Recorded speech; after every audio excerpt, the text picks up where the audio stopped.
Mercury Events. உங்க ஈவெண்ட்ஸை எங்களோட plan பண்ண இப்போவே ஸ்க்ரீன்ல தெரியிற நம்பருக்கு கால் பண்ணுங்க.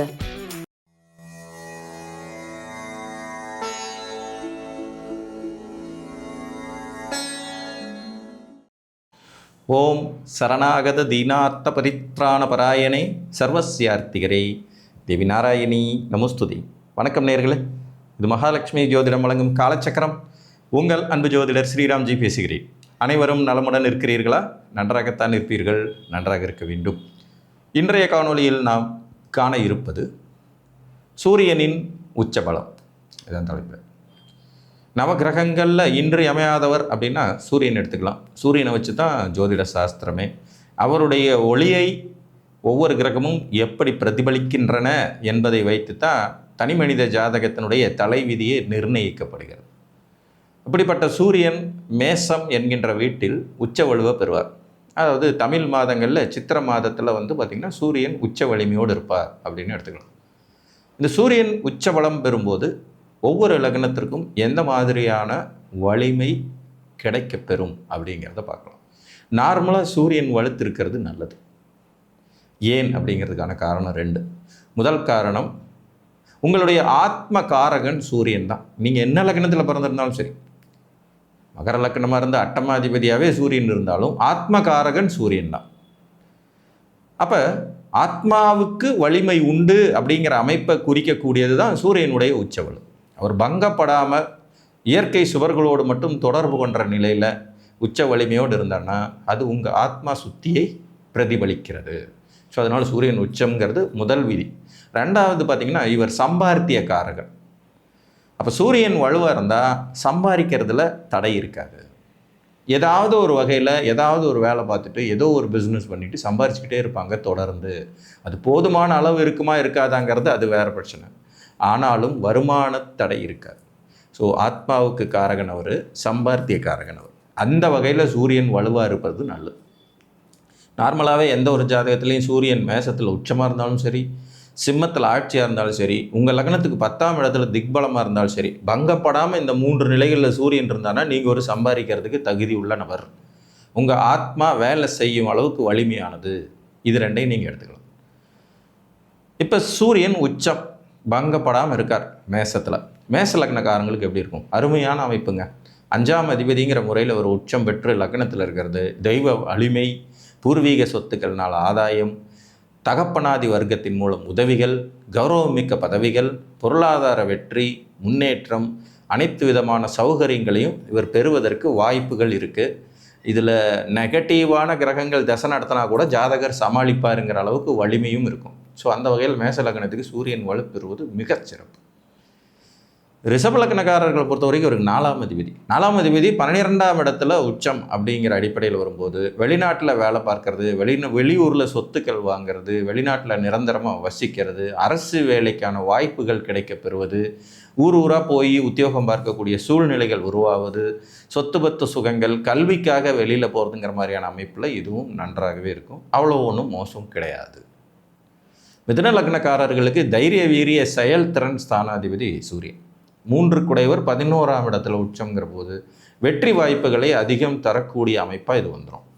முயற்சி அதனால் வெற்றி. இதில் சூரியனுக்கு பக்கத்துலேயே புதனும் சேர்ந்து சுற்றுறவருங்கிறதுனால புதனும் சூரியனும் சேர்ந்த நிலையில் இந்த அமைப்பு இருந்ததுன்னா அது புத ஆதித்ய யோகமாகவும் வரும், நிபுண யோகமாகவும் வரும். ஜாதகர் அதிக திறமைசாலியாகவும் எப்போதும் சுயலாபம் மிக்கவராகவும் தனது காரியத்திலேயே கண்ணாக இருப்பவராகவும் முயற்சிகளை சரியாக செய்யும் யோகிதை உடையவராகவும் இருப்பார். இதுவும் அந்த தசை நடந்ததுன்னா ரொம்ப ரொம்ப அற்புத பலனை தரும்.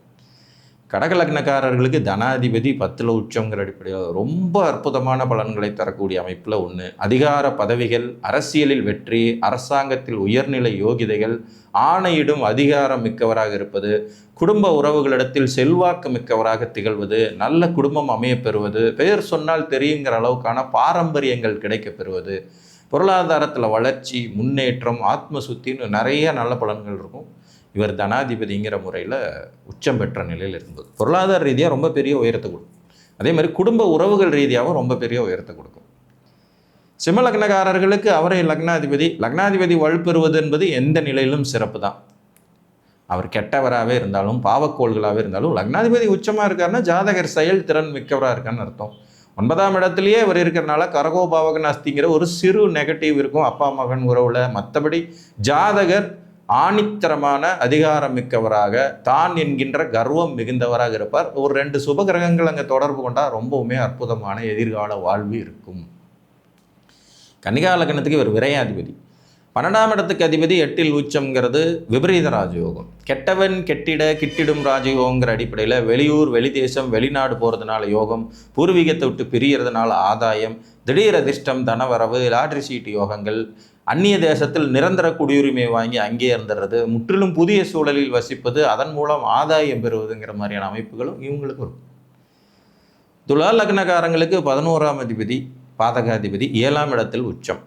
இந்த லக்னத்துக்கு ஒரு நீச்சநாதனாகவும் செயல்படக்கூடியவருங்கிறதுனால ஒரு உச்சம் பெறும்போது திருமண வாழ்க்கையில் சில சிக்கல்கள் சறுக்கல்கள் இருந்தாலும் கூட லாபாதிபதி உச்சங்கிற அடிப்படையில் கூட்டு தொழிலினால் ஆதாயம், எதிலும் லாப நோக்கம் கருதி செயல்படுவது, அதன் மூலம் பெரும் வெற்றிகள் பெறுவது, பிஸ்னஸ் மேனாக சக்ஸஸ் பண்ணுறதுக்கான வாய்ப்புகளை தருவதுங்கிற மாதிரி அந்த வகையிலையும் இது நல்லாவே இருக்கும்.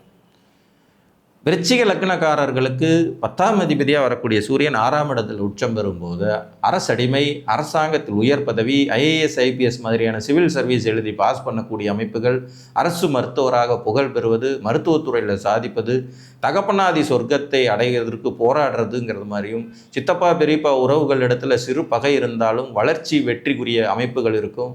ருண ரோக சத்ருஸ்தானத்தில் சூரியன் உச்சம் பெறும்போது அந்த இடத்த அடித்து காலி பண்ணுவார். ஜாதகர் வெற்றி கொள்ள முடியாத மாமனிதராய் திகழும் யோகிதைகள் உண்டாகும். தொழில் முறை வளர்ச்சிக்கு ரொம்ப அற்புதமான அமைப்பு. தனுர் லக்ன ஜாதகர்களுக்கு இவர் 9ஆம் அதிபதி, பாக்கியாதிபதி பூர்வ புண்ணிய ஸ்தானத்தில் உச்சம். இது 2 டபுள் மாங்காங்கிறது மாதிரி 2 வகையிலையும் சிறப்பானது ஒரு அமைப்பு தான். கூட இயற்கை சுபர்கள் குரு சுக்கிரன் சந்திரன் இந்த மாதிரி யாராவது புதனோட தொடர்புலாம் இருந்ததுன்னா ரொம்ப ரொம்ப ரொம்ப நல்லாயிருக்கும். பூர்வீக ஆதாயம், பூர்வீகத்தினால் வெற்றி பெறும் யோகிதைகள், புகழ்பெற்ற அமைப்புகள், குலதெய்வத்தினுடைய அனுகிரகம் கிடைக்கப்பெறுவது, தகப்பன் வழிகாட்டியாய் திகழ்வது, நல்ல சம்பந்தம் ஏற்படும் யோகிதைகள் உண்டாவது, திருமணத்துக்கு பிறகு வாழ்க்கையில் வெற்றி பெறும் அமைப்புகள் பெறுவது, அரசு உத்தியோகம், அதிகாரம், பதவி முன்னேற்றம் போன்றவைகள் கிடைக்கும். மகர லக்னத்துக்கு ஒரு 8ஆம் அதிபதி 4ஆம் இடத்துல உச்சம். 8ஆம் அதிபதி 8 குடைவர் 4இல் உச்சம்ங்கிற அடிப்படையில் வெளியூர், வெளிதேசம், வெளிநாட்டு வாழ்க்கை, மறைமுக சொத்துக்கள் ஆதாயம், மறைமுகமாய் சுகம் அனுபவிக்கும் யோகிதைகள், அப்பா மகன் உறவு கசப்புங்கிறது அந்த லக்னத்துக்கே உண்டான இயல்பாக போயிடும். ஆனால் அதே நேரத்தில் நல்ல ஆத்ம சுத்தி இருக்கிறதும், அதிகார வர்க்கத்தோடு மறைமுகமான தொடர்புகள் இருக்கிறதும், கிங் மேக்கர்ஸ்ன்னு சொல்லக்கூடிய மறைமுகமாய் அதிகாரம் மிக்கவர்களை உருவாக்கும் தன்மை கொண்டவர்களாக இருப்பது, ஆயுள் நல்ல வலிமையோடு இருக்கக்கூடியது, பின் வயதுகளில் திடீர் அதிர்ஷ்டம், தனவரவு, முன்னேற்றம் போன்றவை, லாட்ரி சீட்டு யோகங்கள்னால ஆதாயம், பங்குச்சந்தை ஆதாயம் போன்றவை பெரும் யோகியதை கொண்டவங்களாக இருப்பாங்க. இதுவும் ஒரு நல்ல அமைப்பு தான். கும்பலக்னத்திற்கு 7ஆம் அதிபதிங்கிற முறையில் 3ஆம் இடத்தில் உச்சம். இந்த துலா லக்னத்துக்கும் கும்பலக்னத்துக்கும் மட்டும் பார்த்திங்கன்னா இந்த தாரதோஷத்தை ஏற்படுத்துகிற தன்மை சூரியனுக்கு உண்டாகும். இளைய துணை ஏற்படுவது, மறு திருமண வாய்ப்புகளை உருவாக்குறதுன்ற ஒரு சில நெகட்டிவ் உறவுகள் வகையில் இருந்தாலும், கூட்டுத் தொழில் ஆதாயம், முயற்சிகளில் வெற்றி பெறும் யோகிதைகள், மீண்டும் மீண்டும் முயற்சி செய்வது, சமுதாயத்திற்காக பாடுபடுவது, சமுதாய தொடர்புகள் மூலம் வாழ்வியலில் வெற்றி பெறும் யோகிதை அமைவது போன்ற நல்ல பலன்களும் இந்த லக்னத்துக்கும் இருக்கவே செய்யும். ஆத்மகாரகங்க அவர் வலுவாக இருந்தார்னா ஆத்ம சுத்தம், எது நடந்தாலும் பார்த்துக்கலாங்கிற அந்த தைரியமும் துணிச்சலும் வீரியமும் கட்டாயம் வந்துடும். மீன லக்னத்திற்கு 6ஆம் அதிபதிங்கிற முறையில் 2ஆம் இடத்துல ஒரு உச்சம் பெறுவது நல்ல விஷயம்தான்.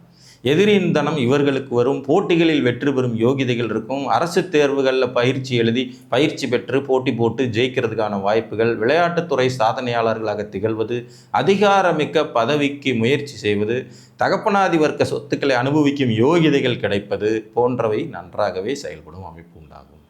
ஸோ 12 லக்னத்துக்கும் பார்த்திங்கன்னா சூரியன் உச்சம் பெற்ற நிலையில் அமையப்பெறுவதுங்கிறது கிட்டத்தட்ட இந்த மகர கும்பம் துலா லக்னம் தாண்டி வேறு எந்த லக்னங்களுக்கும் பெருசாக நெகட்டிவ் இருக்காது. அதே நேரத்தில் அந்த நெகட்டிவ்லையும் பாசிட்டிவான வளர்ச்சியையும் முன்னேற்றத்தையும் அவர் கொடுப்பார். முதல்ல சம்பாதிக்கிறதுக்கு ஏதாவது ஒரு வழியை ஏற்படுத்திக்கிட்டே இருப்பார். 2வது ஆத்ம சுத்தியை கொடுத்துக்கிட்டே இருப்பார். ஆத்மகாரகங்கிறனால ஆத்ம சுத்தியை கொடுத்துக்கிட்டே இருப்பார். எதையும் துணிச்சலுடன் எதிர்கொள்ளும் தன்மை மிக்கவராக ஜாதகர் இருப்பார். துணிச்சலுடன் எதிர்கொள்வது, புத்திசாலித்தனம், புதனும் கூட சேர்ந்துட்டாருன்னா அந்த உச்ச வீட்டில் அதிபுத்திசாலிகளாக அவங்க செயல்படுவாங்க. ரொம்ப நுணுக்கம் மிகுந்தவர்களாக இருப்பாங்க. கண்ணு பார்த்தா கை செய்யுங்கிற மாதிரியான சாமர்த்தியசாலிகளாக இருப்பாங்க. இதெல்லாம் ரொம்ப சிறப்பான ஒரு அமைப்பு. இந்த அமைப்பு உங்கள் ஜாதகத்தில் இருக்கிறதா? என்பதை பார்த்து அறிந்து கொள்ளுங்கள் என்று கூறி மீண்டும் ஒரு காணொலியில் உங்களை வந்து சந்திக்கும் வரை உங்களிடமிருந்து அன்புடன் விடைபெற்றுக் கொள்வது உங்கள் அன்பு ஜோதிடர் ஸ்ரீராம்ஜி. நன்றி, வணக்கம்.